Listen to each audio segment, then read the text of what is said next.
Let's just talk about this just in the news that broke this evening of the major changes at the Kenya Revenue Authority. Gashuri, this is big. 4 commissioners are out?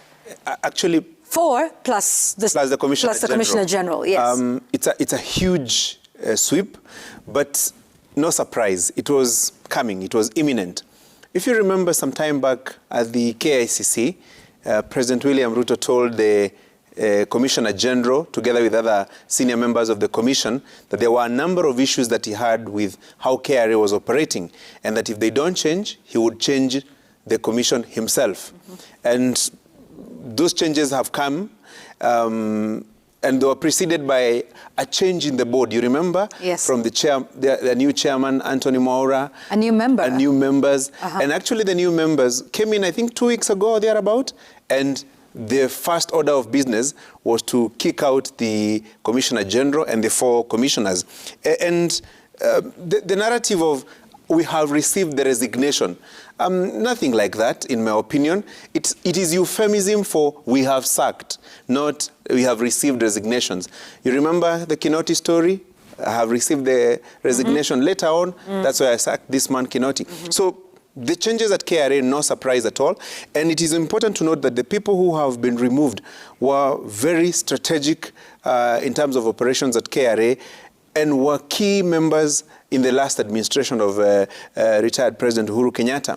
And you remember the accusations that were leveled against them, harassment of business people and so on and so forth, even though there was a bit of politics that infiltrated that whole taxation question. Now, hopefully, the new team members will carry over the responsibility of, one, making sure that taxes are collected effectively, loopholes are sealed, and the targets are met. Because those are some of the accusations that the previous team was accused of. So let's hope the changes will be for the better. And of course, the whole process of recruiting the Commissioner General kicks in. And I will not be surprised that many other similar organizations and institutions will face what we have seen at KRA today. Yeah, but you know, what's also interesting is the changes that have been made at the KRA, starting with what happened at the board, including some of the additions to the board, people who had themselves had, you know, some cases with the KRA. Absolutely. You remember Mary Wamboi, who had been charged with tax evasion in a case valued at 2 billion shillings. That case was withdrawn, and then she got onto the board. Anthony Mwaura as well, although his case was not to do with KRA, but, you know, had all these other issues. And it also comes on the back of many other tax cases, which we are now told, you know, were politically instigated, or so the Kenya Kwanza administration says. And, you know, so you can see where this is going. So cases are dropped. You know, KRA, in fact, was urged to sit down and negotiate with persons who have issues, you know, with their taxes, as opposed to going after them. So you're seeing a complete change of tactics in terms of how the taxes are collected, and particularly those who have issues. And you can see these changes happening, what, in less than a month after new people at the board, and then now the changes that are happening within KRA itself. And the biggest victims are Commissioner General Githii Mburu, correct, and also Dr. Karanja, who was in charge of intelligence. Yeah.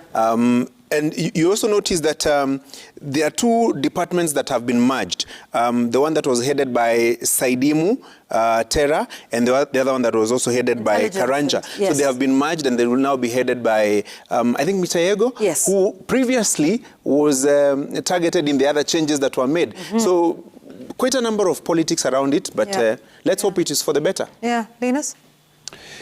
Remember the pre-election mantra was freedom is coming. And early this month, we crossed the 6-month mark. This administration is now heading into its 7th month in office. And these changes come as absolutely no surprise. This was coming. I should think that former Commissioner General, now former Commissioner General, James Mburu Githii, must have known this is also coming.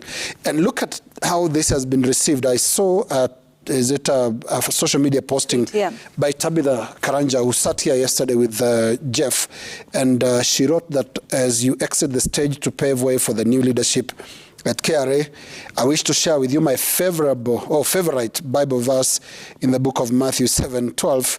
Do to others whatever you would like them to do to you.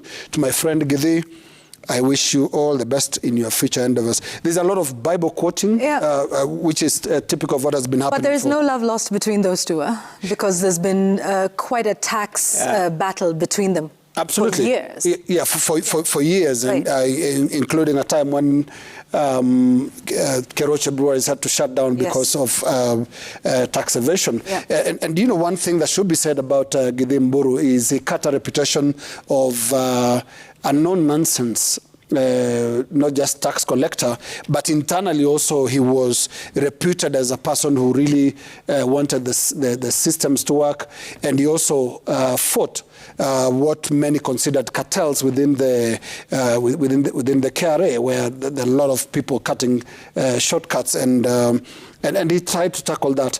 And this comes because of his background, having been in charge of investigation, and internally even. He wasn't very popular because he was a strict manager and he knew all those loopholes, and he actually repeatedly made to fix those loopholes. Yeah, Jamila, changes, huh? Yeah, changes, Yvonne. And I think also the importance of KRA cannot be understated, considering the fact that I think the recent report showed that they had not met their targets that had been set for a few months. And of course, the government has talked about the importance of trying to save costs, the importance of having to collect the taxes and reach targets, because they have a budget that they're supposed to facilitate. And now with the changes that have been made, the president and the politics notwithstanding, there are changes that have been made in the KRA. We have a new acting director general, commissioner general. We have all these commissioners who have been appointed in acting capacity. Whether they'll be confirmed or not is a story for another day. But now they need to do the work at hand, which is collect taxes so that the government can fund its work. And I think, Yvonne, we should also talk about the other breaking news this evening as we continue, the fact that now there's a summons for former Interior Cabinet Secretary Fred Matangi is expected to be at the DCI headquarters on Kiambu Road tomorrow morning by 9:30, failure to which he is liable for prosecution. There was a whole document that we saw of the summons that were issued by a detective, Michael Sang, who's attached to the DCI Serious Crime Unit. The document that was requesting Mr. Matangi to be at DCI tomorrow morning says that it's doing investigations against the former CS on allegations of false information, contrary to Section 23 of the Computer Misuse and Cyber Crimes Act of 2018. The notice says that there are other offences concerning the alleged invasion and raid at Dr. Matangi's residence that supposedly happened on the night of February 8th to the early hours of February 9th. Remember, even when that happened, of course, we saw all these politicians, Matangi's lawyer at his residence, and of course, we had all these security agencies denying that any police officers or security agencies were at his home. And then a week later, of course, we saw them there. Yeah, plainly during the day, of course, they left collecting CCTV material, breaking the main gate of the former CS. We had Dunstan Omari, his lawyer, being asked to appear before DCI also to answer questions on the same. And of course, the Law Society of Kenya and other lawyers rallied around him and said this cannot happen. But then this is tomorrow for Matangi. Will he show up or not at DCI to answer those questions? Remember, he has the anticipatory bail that was given to him. And of course, the High Court in Vilimani today also extended the orders barring the police from arresting Dr. Matangi until April 19th. Okay. So there's all this happening. He's expected to be there tomorrow. Will he be there or not? Will his lawyers represent him? He cannot be arrested, but he can be investigated. So I think it's a wait and see. Indeed. Interesting things happening in the country on this day. So we shall see what happens tomorrow. Best believe we'll be there.